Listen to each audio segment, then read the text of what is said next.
ربیع الاول کے بارے میں لوگ اکثر ایک سوال پوچھتے ہیں کہ عید میلاد النبی منانا، اس میں جشن کرنا، نبی صلی اللہ علیہ وسلم کی آمد پہ خوشی منانا، یہ اسلام میں کیسا ہے؟ ہم رسول اللہ صلی اللہ علیہ وسلم کی سیرت دیکھتے ہیں. پہلی بات تو یہ کہ 12 ربیع الاول نبی کا یوم ولادت ہے، اس پر کوئی صحیح روایت موجود نہیں ہے. اگر ہے تو بھائی کوئی دکھا دے، بھائی یہ روایت ہے، اس کے یہ راوی ہیں، سارے ثقہ راوی ہیں. ایسی کوئی روایت موجود نہیں ہے، اور اس کی وجہ یہی ہے کہ اللہ تعالیٰ نے اپنے نبی کی ولادت کے دن کو امت سے چھپا لیا ہے تاکہ اس میں خرافات نہ، کیونکہ پچھلی امتوں نے کیا نا اپنے انبیاء کی ولادتوں کے دن کے ساتھ. لیکن اگر فرض کر لیں، لوگ بحث کرتے ہیں نہیں جی فلاں نے لکھا ہے تو فلاں نے لکھا ہے، چلو مان لیا کہ 12 ربیع الاول نبی کا یوم ولادت ہے، تو ہمیں رسول اللہ صلی اللہ علیہ وسلم کی سیرت میں یوم ولادت پہ کیا کرنا ملتا ہے؟ احادیث صحیحہ سے صحیح حدیث ہے کہ نبی صلی اللہ علیہ وسلم پیر کے دن کا روزہ رکھتے تھے. صحابہ نے پوچھا کیوں؟ آپ نے فرمایا یہ میرا یوم ولادت، پیر کو آپ پیدا ہوئے. اب دیکھو، پیر کو نبی نے روزہ رکھ کے یہ بتا دیا کہ اس میں عید کا تصور نہیں ہے، کیونکہ عید اور روزہ جمع بولنا پڑے گا آپ لوگوں کو، جمع نہیں ہو سکتے. اب اس کو سیلیبریٹ نہیں کیا جا سکتا. جس دن روزہ ہو جائے گا نا، اب وہ سیلیبریٹ کرنا اس کو ممکن ہے ہی نہیں، اس میں جشن کا تصور ہی ختم ہو گیا. جو ہماری عیدیں ہیں ان میں روزہ رکھنا جائز ہے؟ عید الفطر کو کوئی روزہ رکھے؟ بولو بھائی.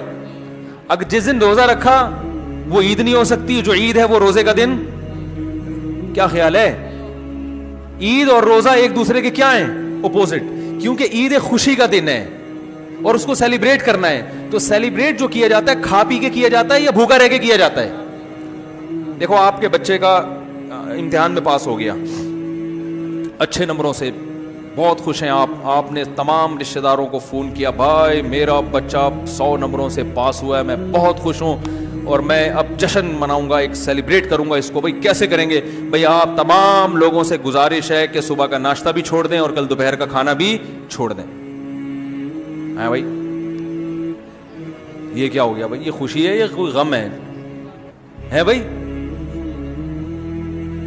روزہ کوئی غم کی علامت نہیں ہے، لیکن خوشی بھی نہیں ہے. خوشی کا مطلب خوشی کو سیلیبریٹ کرنا نہیں ہے، منانا. خوش ہونا ایک الگ چیز ہے، خوشی منانا. بھائی خوش ہونے پر تو ہم بھی کوئی پابندی نہیں لگا رہے کہ آپ 12 ربیع کو خوش ہو جائیں. مسئلہ ہے خوشی منانا. منانے کا صرف عید کو خوش ہونے پر کبھی بھی نہیں منائی جائے گی، صرف عید کے دن یا کوئی خوش یعنی یہ کوئی کھانا کھلا کے. تو آپ کے بچہ 100 نمبروں سے پاس ہوا، آپ نے کہا کہ ہم خوشی منائیں گے. بھائی کیسے منائیں گے؟ آپ بھی کھانا چھوڑ دیں اور ہم بھی کھانا لے. بھائی وہ کہیں گے بھائی پہلے ہم اس طرح تو ہوگا کہ آج ہم زیادہ کھائیں گے، اس طرح تو منائی جاتی ہے. تو یہ بات سمجھ میں آ گئی. دوسری بات، دوسری دلیل، جمعے کا دن بھی چھوٹی عید ہے نا، اس کو بھی عید کہا گیا ہے روایتوں میں. اسی وجہ، اور عید کے بہت سارے احکام جمعے کے دن بھی لاگو ہوتے ہیں. غسل کر کے نہا دھو کے مسجد میں اجتماع ہوتا ہے، عید کے دن بھی غسل کر کے نہا دھو کے اجتماع ہوتا ہے. نبی جمعے کے دن بھی اچھے کپڑے پہنتے تھے، ہم عید کے دن بھی بولتے کیوں نہیں اچھے کپڑے پہنتے ہیں؟ جمعے کے دن بھی خوشبو لگا کے نہا دھو کے، عید کے دن بھی ایسے ہی. اور حدیث میں جمعے کے دن کو بھی روزے کے ساتھ خاص کرنے سے منع کیا گیا ہے. لا تختصوا لیلۃ الجمعۃ بصلاۃ ولا یوم الجمعۃ بصوم. حدیث میں آتا ہے جمعے کی جو رات ہے اس کو عبادت کے ساتھ خاص مت کرو اور جمعے کے دن کو روزے کے ساتھ خاص مت. جمعے کو روزہ رکھنا کوئی اضافی فضیلت نہیں ہے. ویسے جائز ہے روزہ رکھنا کہ آپ کی چھٹی جمعے کو ہوتی ہے اس لیے رکھ لیا تو ایک الگ بات ہے، لیکن اس کو خاص فضیلت دے کے رکھنا تو یہ مکمل عید تو نہیں ہے. اس میں عید کا لک بہرحال بولو بھائی ہے، خطبہ بھی ہے، جیسے عیدین میں خطبہ بھی ہوتا ہے، 2 رکعتیں ہیں عیدین میں بھی 2 رکعت، تو لک ہے اس میں. اب ذرا ٹیکنیکل پوائنٹ کو سمجھیے گا آپ لوگ. یہودی سب سے پرانی قوم ہے، ان کے لیے جو مقدس دن تھا وہ کون سا تھا؟ ہفتہ، اور وہی ان کی چھوٹی عید تھا. سب سمجھ رہے ہیں نا؟ اسی میں وہ اجتماع کرتے تھے. عیسائی اس کے بعد آئے, ان کے لیے کون سا ہوا؟ اتوار کو, جو ہفتے کے بعد ہے. مسلمان ان کے بھی بعد آئے, تو ہمارے لیے کون سا ہونا چاہیے تھا؟ پیر. اور یہ یوم ولادت بھی تھا, تو اس کو تو زیادہ فضیلت ہونی چاہیے تھی نا بھائی, عقلی لحاظ سے بھی اور جو حکمت ہے اس کے لحاظ سے بھی. عقلی لحاظ سے اس لیے کہ وہ پہلے تھے تو ہفتہ, پھر اس کے بعد اتوار, تو اب ہمارے لیے پیر. اور اس لیے بھی کہ نبی کا یوم ولادت ہے, تو یہ بطریق اولا پیر کے دن کو فضیلت ملنی چاہیے تھی, کیونکہ وہ نبی کا یوم ولادت ہے. لیکن چونکہ اس میں عید کا کانسیپٹ ہے نا, اس لیے پیر کا نہیں ہوا, بلکہ ریورس کر کے کہاں لے گئے؟ جمعے کی طرف.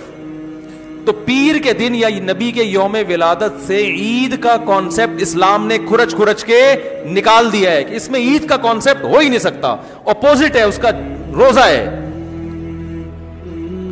بات آ رہی ہے سمجھ میں؟ اس لیے 12 ربیع الاول اگر نبی کا یوم ولادت ہے بھی, تو بہت کچھ بھی اگر کرنا ہے تو روزہ رکھنا, ہم تو اس کے بھی قائل نہیں ہیں روزے رکھنے کے, کیونکہ نبی نے پیر کا رکھا ہے, 12 ربیع الاول کا نہیں رکھا. لیکن اگر آپ کو کھینچ تان کے کچھ نہ کچھ ثابت کرنا ہی ہے, تو آپ اس دن کو روزے کا تو قرار دے سکتے ہیں.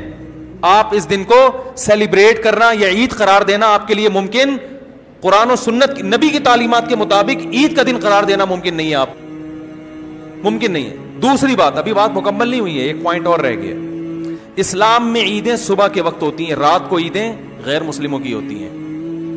کرسمس زیادہ جوش و خروش سے کم منایا جاتا ہے رات کو, کیونکہ اس میں ڈھول ڈھمکے ہوتے ہیں, لائٹنگ ہوتی ہے. لائٹنگ رات کو جچتی ہے, دن میں لائٹنگ بولو بھائی نہیں. جبکہ اسلام کے جو تہوار ہیں وہ کب ہوتے ہیں؟ صبح کے وقت. صبح آپ اشراق کے وقت آؤ گے, نماز پڑھو گے, سوئیاں کھاؤ گے, گلے ملو گے, پتلی گلی سے نکل لو.